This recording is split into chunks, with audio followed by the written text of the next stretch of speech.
What should move forward in time with me, and what should be let go as if it's dead wood. And the more dead wood that you let go of and burn off when you have the opportunity, the less it accretes around you. Here's something interesting about forest fires. You know, people have been trying to prevent forest fires for a long time, especially that damn bear, Smokey, right? He's trying to prevent forest fires. And so, because forest fires burn up the forest, and that can't be good. But here's what happens if you don't let forest fires burn, is that, well, forests collect a lot of dry branches, right? Because tree branches die and wood falls on the forest floor and collects. And so the amount of flammable material keeps increasing with time.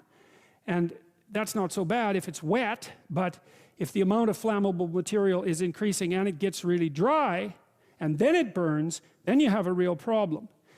The forest fire can burn so hot that it burns the topsoil right off, in which case you don't have a forest at all anymore, you just have a desert. And lots of trees are evolved to withstand forest fires of a certain intensity, and some won't even release their seeds unless there's been a fire. And so a little bit of fire at the right time can stop everything from burning to the ground. And that's also a really useful insight, a metaphorical insight into the nature of sacrifice, right? It's also a lot easier to let go of something when you're deciding to let go of it, because you've decided yourself that you're done with that. It's a weak part of you. It needs to disappear. You do that yourself, it's much better and much easier than it is if it's taken away from you forcibly, in which case you're very much likely to fight it. There's another interesting thing here, a motif that runs through the entire Bible. It's a very, very powerful motif. And it's partly associated with this idea of walking with or walking before God. And, you know, in the New Testament, Christ says something like, thy Father's will be done. And he means that that will should be done through him. And so, I won't be able to state this exactly right, but it's something like this. You know, a lot of what people regard as their own personalities and are proud of about their own personalities aren't their own personalities at all. They're useless idiosyncrasies that differentiate them trivially from other people. But they have no value in and of themselves. They're more like quirks. I remember once I was trying to teach a particularly stubborn student about how to write. And she had written a number of essays in university and got universally walloped for them. And the reason for that was she couldn't write, really at all. She was really, really bad at writing. And so I was sitting down with her trying to explain to her what she was doing wrong. And she was being very annoying about it, very recalcitrant, very, very unwilling to listen. That was a pearls before swine thing, you know. And at one point she said, I can write perfectly well. This university professors just don't like my style. And I could feel my hands creep towards her neck. Yeah, well, that'd be funny if it wasn't true, but it was also true.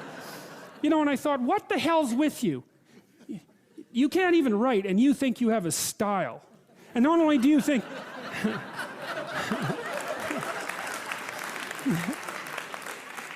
Yeah, not knowing how to write is not a style. That's the other point, right?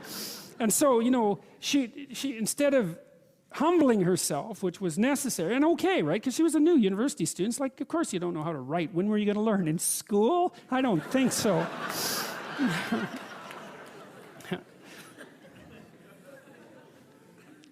So she had this, you know, this style issue, and it just didn't go anywhere at all. And so now, let's see, I lost my train of thought in telling you all those jokes. Oh yes, in terms of letting things burn off. Yeah, well, so she was proud of her insufficiency. That's arrogance, right? That's not humility. It's self-deception and arrogance. To be proud of your insufficiency, that's a very foolish thing. And that means to cling to the parts of you that are dead. Okay, now, there's this idea that runs through the Bible, I think as a whole, that... Okay, I'll tell you another little side story here. I was reading about Socrates today, and I was reading about Socrates' trial. You know, he was tried by the Athenians for corrupting, for failing to worship the correct gods and corrupting the youth of Athens by like teaching them stuff and asking them questions, you know, which is a great way to corrupt people. And so he knew the trial was coming.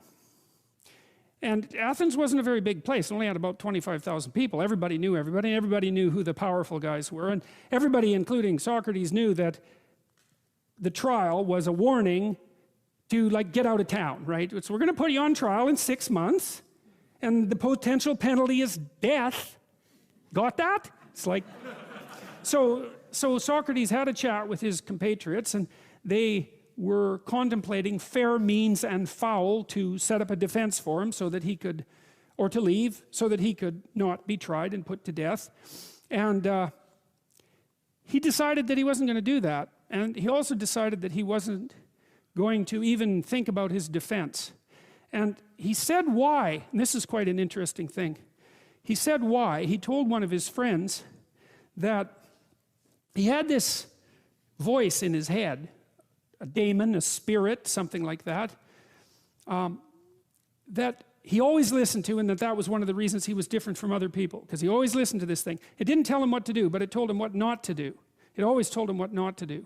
And if it told him not to do something, then he didn't do it. If he was speaking and the little voice came up and said, no, then he shut up and he tried to say something else.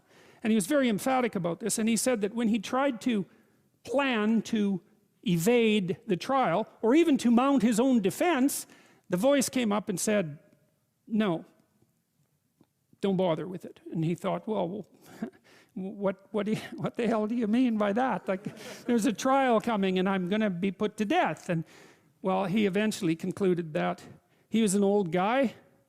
You know, the next 10 years, he was in his 70s, perhaps. The next 10 years weren't going to be that great for him.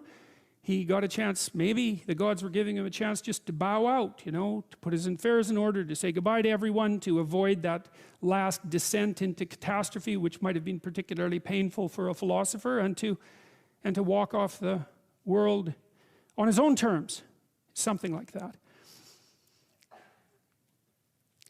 The point I'm making with that is that Socrates attended to this internal voice that at least told him what not to do, and then he didn't do it. And of course, Socrates was a very remarkable man, and we still hear about him today, and we know that he existed and all of those things. And so, back to the walking with God idea. You know, as you elevate your aim, you create a judge at the same time, right? Because the new ideal, which is an ideal you, even if it's just an ideal position that you might occupy, even if it's still conceptualized in that concrete way, that becomes a judge because it's above you, right? And then you're terrified of it, maybe. That's why you might be afraid when you go start a new job, right? Because this thing is above you and you're terrified of it, and it judges you. And that's useful because the judge that you're creating by formulating the ideal tells you what's useless about yourself, and then you can dispense with it. And you want to keep doing that, and then every time you make a judge that's more elevated, then there's more useless you that has to be dispensed with. And then if you create an ultimate judge, which is what the archetypal imagination of humankind has done, say, with the figure of Christ, because if Christ is nothing else, he is at least the archetypal perfect man and therefore the judge. You have a judge that says, get rid of everything about yourself that isn't perfect. And of course, that's also what God tells Abraham, right? He says to be perfect, to pick an ideal that's high enough, and you can do this. The thing that's interesting about this, I think, is you can do it more or less on your own terms. You have to have some collaboration from other people, but you don't have to pick an external ideal. You can pick an ideal that fulfills the role of ideal for you. You can say, okay, well, if things could be set up for me the way I need them to be, and if I could be who I needed to be, what would that look like? And you can figure that out for yourself, and then instantly you have a judge. And I also think that's part of the reason people don't do it, right? Why don't people look up and move ahead? And the answer is, well, you know, you start formulating an ideal, you formulate a judge, it's pretty easy to feel intimidated in the face of your own ideal. That's what happens to Cain versus Abel, for example. Then it's really easy to destroy the ideal instead of to try to pursue it, because then you get rid of the judge. But it's way better, lower the damn judge if it's too much. Like if your current ambition is crushing you, you know, then maybe you're playing the tyrant to yourself, and you should tap down your ambitions, not get rid of them by any stretch of the imagination, but at least put them more reasonably within your grasp. You don't have to leap from point 1 to point 50 in one leap, right? You can do it incrementally. But I really like this idea. I think it's a profound idea that the process of recapitulating yourself continually is also the process of, it's a phoenix-like process, right? You're shedding all those elements of you that are no longer worthy of the pursuits that you're valuing. And then I would say the idea here is that as you do that, you shape yourself ever more precisely into something that can withstand the tragedy of life and that can act as a beacon to the world. That's the right way of thinking about it. Maybe first to your friends and then to your family. It's like, it's a hell of a fine ambition, and there's no reason that it can't happen. You know, every one of you knows people who are really bloody useful in a crisis, and people that you admire, right? Those are all, you can think of all those people as you admire as partial incarnations of the archetypal Messiah. That's exactly right. And the more that that manifests itself in any given person, then the more generally useful and admirable that person is in a multitude of situations. And we don't know the limit to that. But people can be unbelievably good for things, you know. It's really something to behold.